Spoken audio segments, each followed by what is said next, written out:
সুপ্রিয় দর্শক, আসসালামু আলাইকুম। আজকে রেসিপিতে স্বাগতম জানাচ্ছি। আজকে আমি একটি পিঠার রেসিপি নিয়ে চলে আসলাম। প্রথমে আমি একটি ডিম ভেঙে নিলাম, কুসুমটাকে আলাদা করে সাদা অংশটা নিয়ে নিলাম। সাদা অংশটাকে আমি এখন গ্রেট করে নিব। এভাবে করে ডিমটা কিন্তু খুব সুন্দরভাবে গ্রেট করা হয়ে গিয়েছে সাদা অংশটা। এখন আমি চিনি দিয়ে দিলাম। চিনিটাকে খুব সুন্দর করে মিক্স করে নিব। যখন এরকম ফেনা ফেনা হয়ে যাবে তখন আমি বাকি চিনিটাও দিয়ে দিলাম। এখানে আমি চিনির পরিমাণ মতো দিবেন। আমি এখানে প্রায় আধা কাপের থেকে একটু বেশি পরিমাণ দিয়েছি। দেখুন খুব সুন্দরভাবে যখন এরকম ফোম হয়ে আসবে, দেখতেই পাচ্ছেন, তখন আমি এখানে দিয়ে দিব ডিমের কুসুমটা। ডিমের কুসুমটাকে দিয়ে খুব সুন্দর করে এটাকে নেড়ে চেড়ে মিক্স করে নিব। তা আমার কিন্তু খুব সুন্দরভাবে এটা মিক্স করা হয়ে গিয়েছে। চিনিটা দেখবেন যে চিনিটা সুন্দরভাবে গলে গিয়েছে কিনা। এখন আমি 2 টেবিল চামচ রেগুলার রান্নার তেল দিয়ে দিচ্ছি। তেলটাকে দিয়ে অনবরত এভাবে এটাকে নেড়ে চেড়ে মিক্স করে নেব।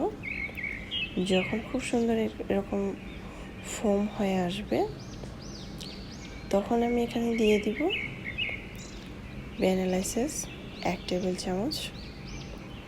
ভ্যানিলা এসেন্সটা যাদের বাসায় না থাকবে তারা এলাচের গুঁড়ো দিতে পারেন। তারপরে আমি এখানে কর্নফ্লাওয়ার দিয়ে দিচ্ছি, আপনারা চাইলে এখানে ময়দা ব্যবহার করতে পারেন। তারপরে এখানে দিয়ে দিলাম বেকিং পাউডার 1/2 টেবিল চামচ। বেকিং পাউডারটা দিয়ে আমি আবারও অনবরত নেড়ে চেড়ে এটাকে মিক্স করে নিচ্ছি। দেখুন ঘনটা কতটুকু। আলতোভাবে নাড়বেন যাতে ফোমটা নষ্ট না হয়। তারপরে আমি এরকম স্টিলের বাটি নিয়েছি, আপনারা চাইলে কাপ অথবা বড় কোনো বাটিতে নিতে পারেন। তা আমি ছোটো এরকম বাটি নিয়েছি, নিয়ে এভাবে করে আমি দিয়ে দিব। সুন্দরভাবে এটাকে তেল মালিশ করে নিয়েছি, দেখতেই পাচ্ছেন। দিয়ে দিলাম, এভাবে করে নেড়ে দিলাম। তারপর চুলায় একটা প্যান বসিয়ে স্ট্যান্ড বসিয়ে আমি এভাবে করে ঢাকনাটাকে লাগিয়ে দিব প্রায় 30 মিনিটের মতো। এটা 30 মিনিট লাগবে না, এটা হতে আমার 10 মিনিট থেকে 15 মিনিটের মতো লেগেছিল। একটা ছিদ্র ছিল, ছিদ্রটাকে আমি বন্ধ করে দিচ্ছি। এটা আমি ঢেকে রেখেছিলাম প্রায় 15 মিনিটের মতো। 15 মিনিট পর দেখুন খুব সুন্দর একটি পিঠা রেসিপি হয়ে গেল, নরম তুলতুলে।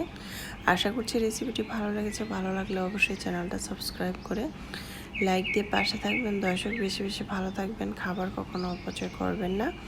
আপনারা চাইলে এটা ট্রাই করতে পারেন। একটি ডিম আর চিনি ময়দা দিয়ে এটা তৈরি করতে পারবেন। আল্লাহ হাফেজ।